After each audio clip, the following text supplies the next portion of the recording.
আসসালামু আলাইকুম, welcome to my channel শখের রান্না। আজকে আমি তৈরি করব কেক পুডিং। এখন আমি কেক পুডিংয়ের জন্য ক্যারামেলটা তৈরি করে নিচ্ছি। দিয়ে দিচ্ছি 1/3 কাপ চিনি, আর দিয়ে দেবো সামান্য একটু পানি।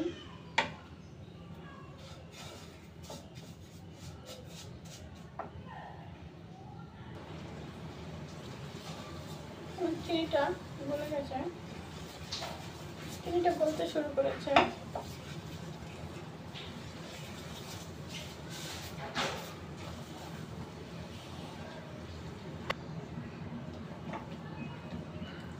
আমার ক্যারামেলটা রেডি হয়ে গেছে। এখন আমি এটা বাটিতে সেট করে নেব।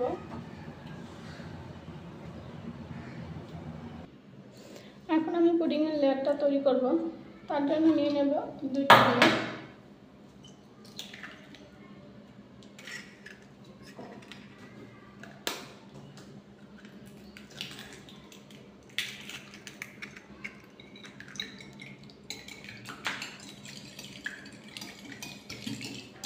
ডিমটাকে ভালো করে ফেটিয়ে নেব।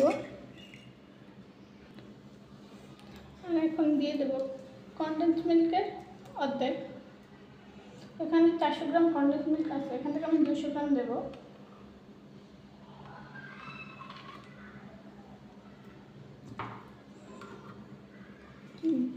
দিয়ে ভালো করে মিক্সড করে নেব।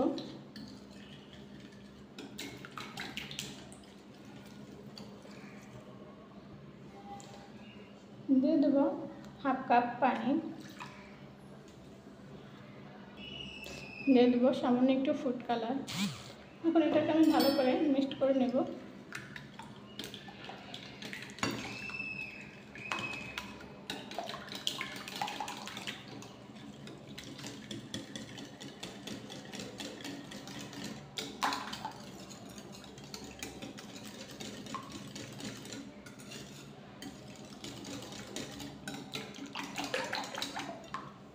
আমার এটা মিক্সড করা হয়ে গেছে। এখন একটা আমি সাইডে রেখে কেকের জন্য ইয়েগুলো তৈরি করে নেব, ব্যাটারটা তৈরি করে নেব। এখন আমি কেকের ব্যাটারটা তৈরি করব। তার জন্য নিয়ে নিচ্ছি 2টা ডিম।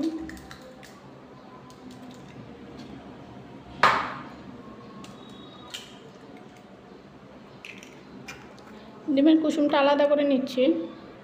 ডিমের কুসুমটা আলাদা করে নিচ্ছি। এখন এটাকে আমি ইলেকট্রিক বিটার দিয়ে ফোম তৈরি করে নেব। এটা আমি 1 মিনিটের জন্য বিট করে নেব।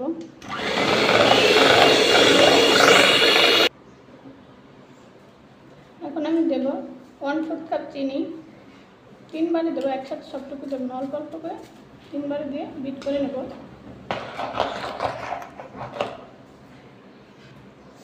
ডিমের কুসুমটা বিট করা হয়ে গেছে। এখন আমি ডিমের কুসুমটা দিয়ে দেব, দিয়ে বিট করে নেব।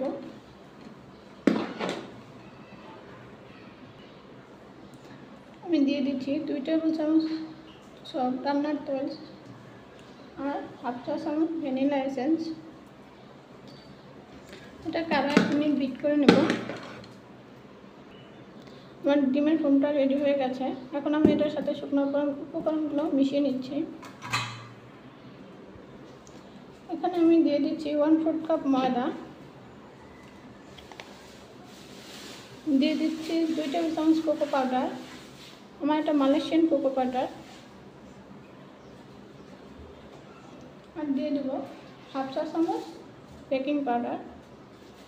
এখন এই শুকনো উপকরণগুলোকে আমি আস্তে আস্তে তেলে মিক্স করে নেব। এটা আমি একবারে মিক্স করবো না, আস্তে আস্তে 3 বার মিক্স করব।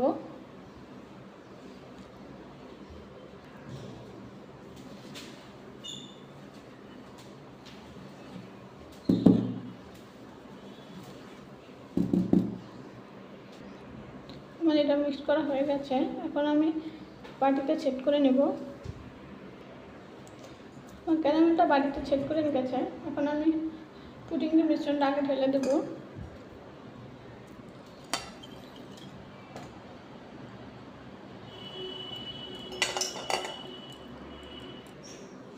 এখন আমি দিয়ে দেব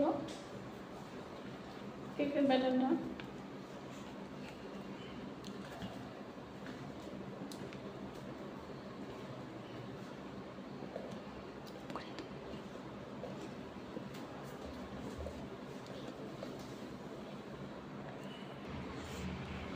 এটার উপর ঢেলে দিয়েছি, একটু ট্যাপ করে দেবো, যদি কোনো বাবলস থাকে বের হয়ে যাবে। এখন আমি এটা চুলায় বসিয়ে দেবো। আমি এখন পাতিলে একটু পানি দিয়ে একটা স্ট্যান্ড বসিয়ে এটা বসিয়ে দিচ্ছি।